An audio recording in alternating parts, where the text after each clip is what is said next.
Hello everyone, welcome to the episode of the BG Show. I'm here to review episode 4 of The Penguin Show on HBO Max. This is going to be a spoiler review, so this is your official spoiler warning. Do not move forward if you have not seen the episode. I think the best episode of the season so far. It just keeps getting better and better.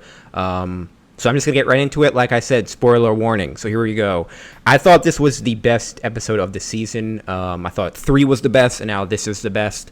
This show keeps surprising me. What I like most about it is it doesn't overthink itself. It's just really, really solid week to week.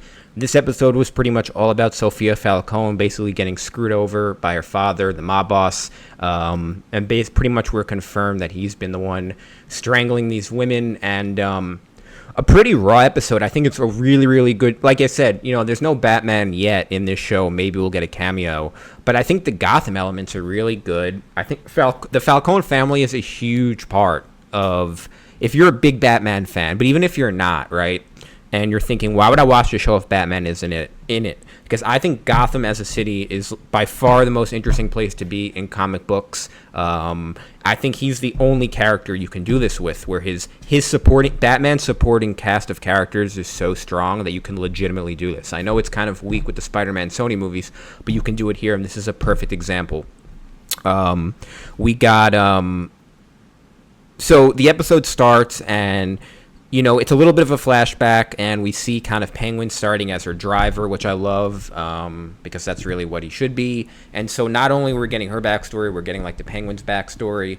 And the good thing I like is, the Penguin is kind of listening in. He's kind of like, he's very sly, he's very slick. That's kind of the Penguin's superpower. He's smart, but he's slick. He's very slick. The Riddler's intelligence is more of like a nerdy kind of, like a nerdy intelligence, like he's very smart and kind of that way, and like a riddle kind of way, but the Penguin is very slick, and you can kind of see him weaseling his way up. But yeah, I think it was a very surprising moment. You're kind of seeing how ruthless Falcone is as a mob boss. He pretty much sets up his daughter, and it pretty much shows you that when you're in power, the kind of like administrative red tape that you can use, kind of using all of the people to kind of frame her. So he frames her for these murders. She gets sent to Arkham Asylum. She gets put through lobotomy. She gets beat up. I think it does a great job of portraying Arkham Asylum. I just saw Joker 2 yesterday. A lot of that movie takes place in Arkham Asylum. I thought the Penguin's interpretation of Arkham Asylum was much better. Was much creepier, was much darker. So I thought it was really good. And essentially, it just shows, because in the beginning of the episodes, they kind of hint at it, that she was at Arkham, and we think maybe she really was crazy, but as it turns out, it was a total frame job, and everyone in the family framed her. And, pretty much, the doctors were saying she's crazy, and it just does a really good job of showing, what can happen in Gotham very quickly if you have the wrong enemies. And, I just think it's really good. It was a really, really good episode. I think she did a great job. I think we're halfway through 4 episodes. It's exactly what I wanted in a Penguin show. I don't want to say 10 out of 10, but I think this is like a solid 8 out of 10. If you give me a Batman cameo and like a couple more good episodes, I think this show's as good as it could be. And I'm just really happy as a DC fan that a lot of people are tuning in and seeing the potential of what comic books could be. If it's made well, there's so much untapped potential. We keep wasting so many good properties. Imagine, like, we can legitimately do a show like this. Imagine if there was a show about all these different characters, and then we had the Batman, and we had all these tie-ins. Like, there's so much potential in this universe. As good as the Nolan movies were, we didn't get a Penguin in the Nolan universe. We didn't get a Riddler in the Nolan universe. Well, we kind of did, but I'll make that a video.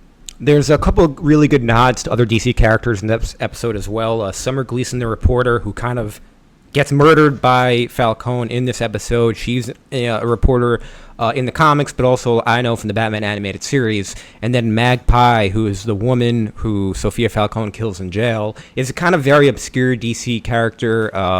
She's in like the Society of Supervillains. She has some run-ins with the Flash and Batman, and I think even Superman. But a very random character, but a very good, cool nod.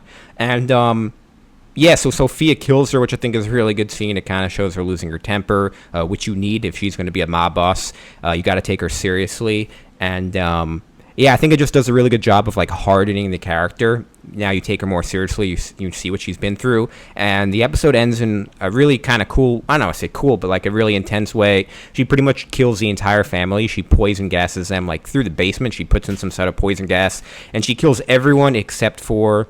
I think the guy's name is Vidi. I don't know what his name is, but he's the guy from House of Cards, the bald guy, and. That's pretty much how the episode ends, but a really, really intense episode. I really liked it. Go check it out. The way I'm talking about it probably isn't doing it justice, but that's essentially the episode. I really, really enjoyed it. That's my review for episode 4. I'm really liking the show a lot. I'm going to have a friend down to do more of like an in-depth. We're going to talk Penguin. We're going to talk Batman Animated. We're going to talk about all DC stuff. So if you like my channel, if this is your first time watching, thank you for watching. I really appreciate it. If you can hit the subscribe button, that'd help me a lot. We're trying to get to 1,000 as quickly as possible. Thanks, guys, for watching. I'm really liking the Penguin. And as always, I'll see you on the next one.